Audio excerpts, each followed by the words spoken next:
Essula 17. Mukama n'agamba Musa nti, gamba abaana ba Isirayiri obaggyeko emiggo buli nnyumba y'abakitaabwe gumu ku bakulu baabwe bonna ng'ennyumba z'abakitaabwe bwe ziri, emiggo 12. Wandiika erinnya lya buli muntu ku muggo gwe.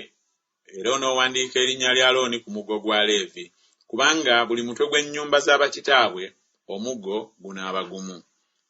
Era onoogiteeka mu weema ey'okusisinkanyirangamu mu maaso g'obujulirwa, wensisinkanira nammwe.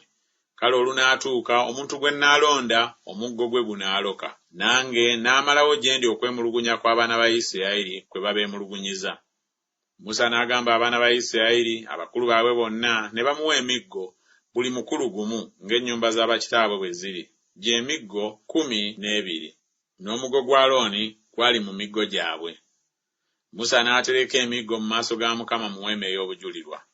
Awo olwatuuka enkya Musa n'ayingira mu weema ey'obujulirwa, era laba omuggo gwa Alooni ogw'omu nnyumba ya Leevi nga gumeze ne guloka ne gusansula ne gubala amaloozi amengevu. Musa n'afulumya emiggo gyonna eri abaana ba Isirayiri bonna ng'agijja mu maaso ga Mukama. Ne balaba ne baddira buli muntu omuggo gwe. Mukama n'agamba Musa nti, zzaayo omuggo gwa Alooni mu maaso g'obujulirwa okukuumibwanga okuba akabonero eri abaana b'obujeemu, omalewo okwemulugunya kwabwe ku nze baleme okufa. Musa bwe yakola bw'atyo, nga Mukama bwe yamulagira bwe yakola. Abaana ba Isirayiri ne bagamba Musa nti, laba tuzikirira, tufudde, ffenna tufudde. Buli anaasemberanga ku nnyumba ya Mukama anaafanga, ffenna tulizikirira.